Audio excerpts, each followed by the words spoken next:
Hello বন্ধুরা, আমি শম্পা।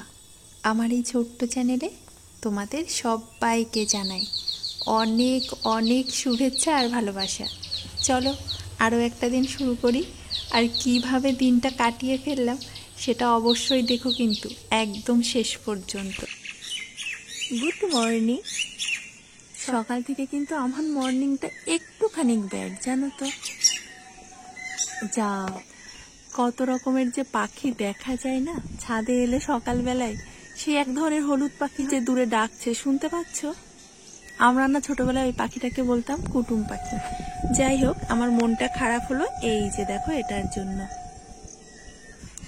তোমাদের তো আগেই দেখিয়েছিলাম কিছু ফল যে নষ্ট হবে সে তো আমিও জানতাম, তবে জানো তো কত বড় হয়ে এই যে হলুদ হয়ে নষ্ট হয়ে গেল। তাই না মনটা একটু খারাপ। তবে বাকিগুলো দেখো বেশ বড় হয়েছে, কিন্তু আর 2-1 দিনের মধ্যেই ফুল আসবে। 7 দিনের মধ্যেই নাকি কুড়ি থেকে ফুল বেরিয়ে আসে। এইটা আবার একটু ছোট আছে, কি জানি বাবা, এও আবার পচবে নাকি। কিন্তু দেখেছো এগুলো কত বড় হয়েছে, সুন্দর কিন্তু দেখতে, বলো। ওই দেখো ভেতরে, দেখেছো? এ কিন্তু আমার মনটা একটু খারাপ করে দিয়েছে। যাকগে, যে গেছে সে যাক, এখন যারা আছে তারা যেন ঠিকভাবে হয়। চলো, আমার কাজ হয়ে গেছে আর হৃদও ঘুমিয়ে আছে, আর দেরি করব না। কত পাখি যে ডাকে, আসলে কি বলতো, আমাদের এই যে ছাদের পাশ দিয়ে না, ওই পাশটা মানে আমাদের বাড়ির পেছন দিকে থাকে। এই দেখো এই দিকটা না গাছপালা ভর্তি, তো অনেক পাখি আর কি এখানে দেখা পাওয়া যায়। আমি যেই ক্যামেরাটা অন করছি তোমাদের পাখিগুলোকে দেখাবো বলে অমনি টুক করে উড়ে যাচ্ছে। নিচে নেমেই না ঝটপট কাজগুলো সেরে আগে চানটা করে নিলাম।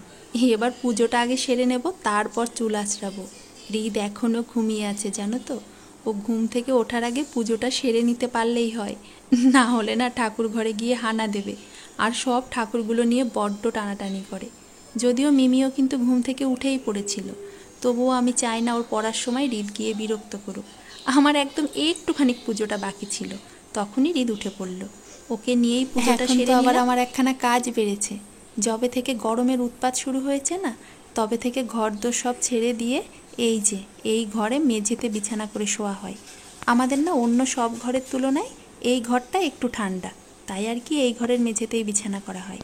এমনিতে কিন্তু সকালে সব ঘরদোর মোছা হয়ে যায়, তবে যেহেতু এই যে মেঝেটায় বিছানা করা থাকে আর হৃদও ঘুমিয়ে থাকে, এই জায়গাটুকু না একদমই আর মোছা হয় না। এই যে হৃদবাবু উঠে পড়লো, এখন এই জায়গাটা মুছে গুছিয়ে নিয়ে না তারপর ধরবো হৃদবাবুকে। ওকে ফ্রেশ করব, ওকে খাওয়াবো, আর এই কাজগুলো হয়ে যাওয়ার পর মিমিকে পড়াতে বসবো। মিমিকে পড়াতে পড়াতেই মিমির টিফিন, মিমির সকালের খাবার এগুলো সব রেডি করে নিয়েছি। এমনকি মিমিকেও পুরো রেডি করে দিয়েছি স্কুলের জন্য। হাতে অনেকটা সময় ছিল, তাই ভাবলাম চুলটা আঁচড়েই নিই। সেই কোন সকালে চান করেছি বলো তো, এখন এলাম চুলটা আঁচড়াতে। আর চুলটা না বাইরে না আসলে একদমই উপায় নেই। যে পরিমাণে চুল পড়ছে না আমার, ঘরে আঁচড়ালে না ভাত রুটি তরকারি আর খেতে হবে না, এই চুলই খেতে হবে। মানে এত চুল, দেখেছো পুরো চিরুনিটা কালো হয়ে গেছে। জানো তো আমার বাবার মাথায় না বেশ বড় একখানা টাক আছে। আমার তো এখন সেটাই ভয় হচ্ছে, আমার বাবার ওই বাজে টাকটা না আমার মাথায় হয়ে যায়। কি হবে কি জানি। যাকগে, যে কটা থাকবে সেই কটা দিয়েই চালিয়ে নেব, কোনো অসুবিধা নেই। আর জানো তো আমি না কোনো দিন মাথায় তেল দিইনি, মানে আমার জ্ঞান হওয়া অবস্থায় কোনো দিন মাথায় তেল দিই না। মাথায় তেল দিয়ে না আমি একদমই থাকতে পারি না। তবে এরকম চুল না কোনো দিনই পড়তো না, এখন যে পরিমাণে পড়া শুরু হয়েছে আর কি। মিকি স্কুলে দিয়ে আসার সময় এই যে ওই পাশেই তো একটা দোকান আছে, ওই দোকান থেকে ডিম কিনে আনলাম, আজ রান্না করব। এই যে ডিমটা এখন এই যে সেদ্ধ বসিয়ে দিই, আর হৃদকে ঘুম পাড়িয়ে দিলাম। এমনিতে কিন্তু ডিম আমাদের একবারে অনেকটা এনেই রাখে, তবে এখনো আনা হয়নি, ডিমটা শেষ হয়ে গেছে।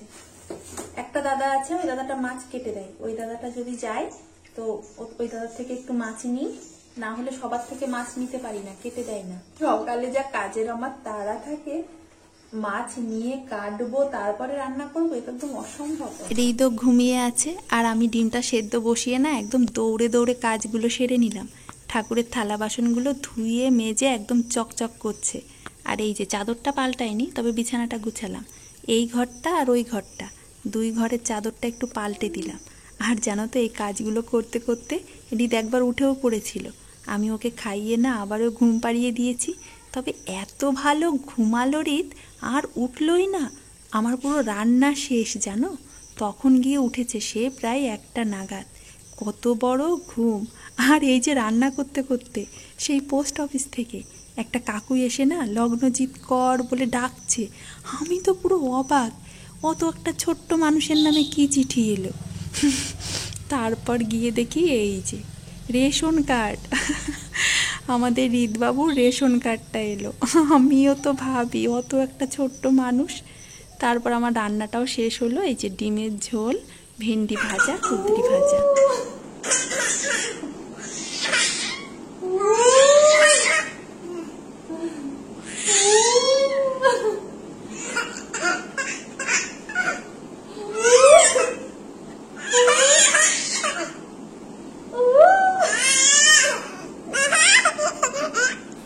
রিতকে চান করিয়ে একবারে খাইয়ে দিলাম, এখন একটু ঘুম পাড়াতে নিয়ে এলাম। দেখবে আবারও ঘুমিয়ে পড়বে। আজ ভিডিওটা এখানেই শেষ করলাম, কাল আবারও ফিরে আসবো আরও একটা নতুন ভিডিও নিয়ে। সবাই ভালো থেকো, আর অবশ্যই অনেক অনেক আনন্দে থেকো। টাটা।